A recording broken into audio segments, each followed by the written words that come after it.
Bonjour, la grande mystification de Jean Sider. Mimétisme et polymorphisme du phénomène OVNI. Et je vais vous lire une chose très intéressante. Alors, c'est pas très long à lire, mais bon. Voilà, ça s'appelle Voiture folle. Mais en tout cas, c'est très intéressant. Voilà, parce qu'il y a aussi peut-être un missing time. Donc voilà, je préfère le lire. Voiture folle. Bon, en tout cas, ça sera toujours dans la grande mystification de Jean Sider, mimétisme et polymorphisme du phénomène OVNI, tome 1. Un jour, je vous ferai le tome 2. Et pour l'instant, il y a beaucoup de choses à lire du tome 1. Et c'est parti. Voiture folle. Alors, l'éclairage est magnifique. Là, c'est pas un projecteur qui est derrière moi. C'est l'éclairage de la webcam. Il y a 3 sources, on va dire. Il y a une luminosité faible, moyenne et très forte. Forte. Là, c'est la plus forte. Je préfère comme ça, on voit bien. On voit très bien. C'est vraiment magnifique. On a l'impression que c'est un projecteur. Je vous dis pas de conneries, c'est faux. C'est la webcam. C'est pas la projection de derrière ou je sais pas quoi.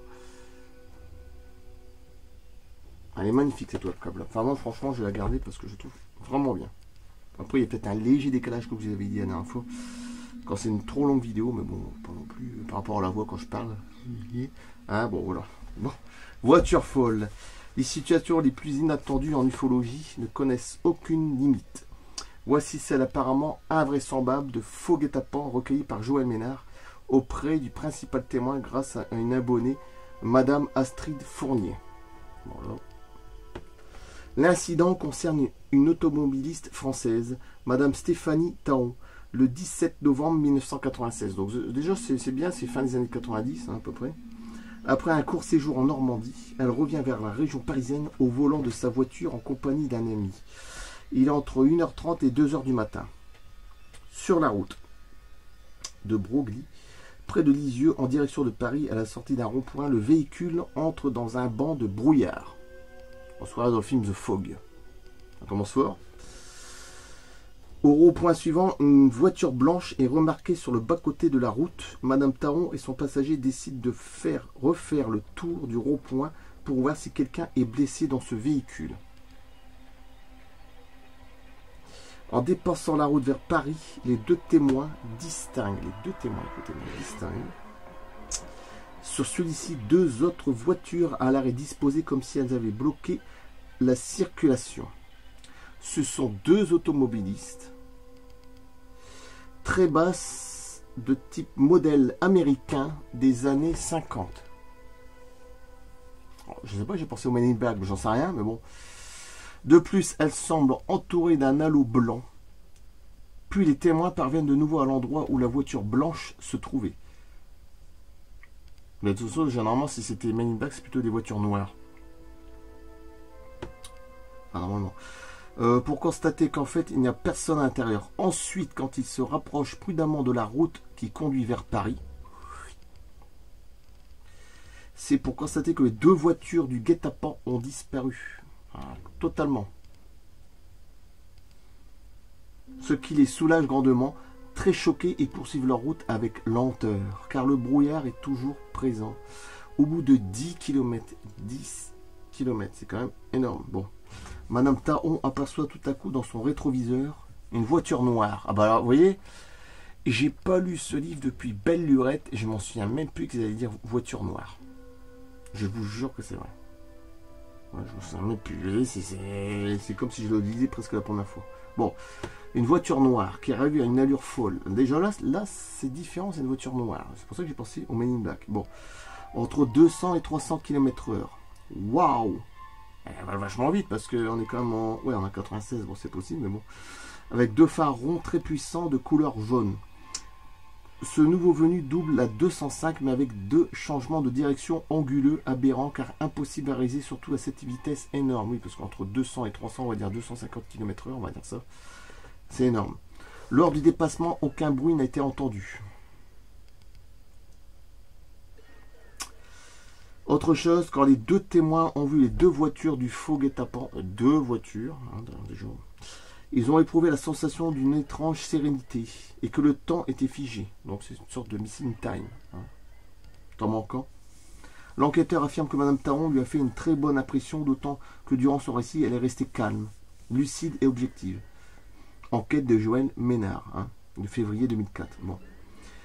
Cette affaire contient un possible missing time, voilà, car les étrangetés signalées suggèrent fortement une expérience de ce type. Ok. Dommage que les témoins n'aient pas pensé à consulter leurs montres respectives. Bah, surtout la mienne, tu vas avoir du mal. Enfin, je comprends l'heure, hein, mais bon. Car ils auraient pu noter un temps écoulé anormal. Rappelons qu'un missing time suggère un enlèvement. Ce qui est possible. Mais bon. Plus souvent, un simulacre. Donc d'une fausse capture, autrement dit, d'une action de mimétisme d'un autre genre. Comme une sorte de nécron fumé. Voilà. Donc je vous ai dit c'était court, mais c'est pas mal. Hein. Waterfall, ça fait à peu près 7 minutes avec le générique et tout ça. Donc voilà, je voulais le dire. Après il y a autre chose. Hein. Après ça se passe en mi-septembre 2008, peut-être que je le ferai, mais il est court. Après il y a aussi des faux bâtiments. Des faux bâtiments. Je ne sais pas si vous imaginez des faux bâtiments, carrément. Après les navires, tout ça, dans le chapitre. Il y a des faux bâtiments. Et oui, aussi. Oui. Comme une sorte de mirage, c'est un truc de dingue. Pension de famille fantôme. Hangar apparent. Ferme mobile. Village non identifié. Village moyenâgeux. L'hôtel avant la bougeotte. HLM volant, carrément. Un immeuble qui vole. Ah, je vous dis, il y a des trucs de dingue. Fausse lune. Sauvé par une fausse lune. Je vous dis, c'est tout ce qui est marqué là. C'est pour ça que je vous dis, les extraterrestres, ils sont capables de tout faire. À 3 mètres de hauteur, bon, etc., etc. Porteur de matière, ils magnétisent tout le bateau, fluctuant et phosphorescent, etc. Objet avec un objet à transformation, camouflage pour ovni, voilà, ils peuvent faire ce qu'ils veulent. En plus, il y a des petits dessins, des petites descriptions. C'est magnifique. Moi, je trouve que c'est un livre qui devrait être rangé dans les meilleurs, parce que comme il y a beaucoup de gens qui oublient de dire que dans le phénomène ovni, il y a beaucoup de mimétisme et des polymorphismes. Je vais mettre ça parce que en ce moment, il fait fort chaud, c'est la chaleur. Là où je vous parle, nous sommes le 1er août, d'accord. Tout est décalé. Donc, et puis fort chaud en ce moment. Trop chaud d'ailleurs, il faisait 40 hier, 39. Voilà. Il se devrait être rangé dans les très bons livres. Je suis désolé. En plus, il y a tome 2. Attends, j'ai un tome 2, je crois que c'est du très lourd aussi.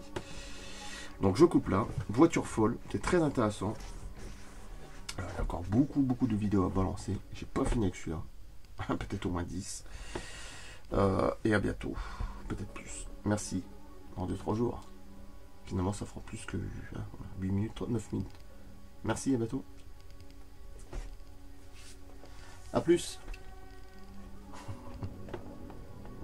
Très bon livre pour ceux qui ne connaissent pas Jean Sider. Hein. Voilà, la grande mystification, il y a 2 tomes, et moi je dis que ce mec-là, il a tout à fait raison. Ça devrait faire partie chez les OE du phénomène ovni. Et beaucoup oublient de dire qu'il y a du mimétisme, du polymorphisme, parce qu'ils font ce qu'ils veulent. Voilà, ils peuvent vous faire voir même des célébrités mortes, ils font ce qu'ils veulent. Même des trucs, on va dire, de films de science-fiction comme Predator, Alien, ils peuvent faire ce qu'ils veulent, c'est tout, c'est comme ça. Il y a beaucoup de gens qui oublient ça. Alors je coupe là, merci, à bientôt. 2 ou 3 jours. A plus.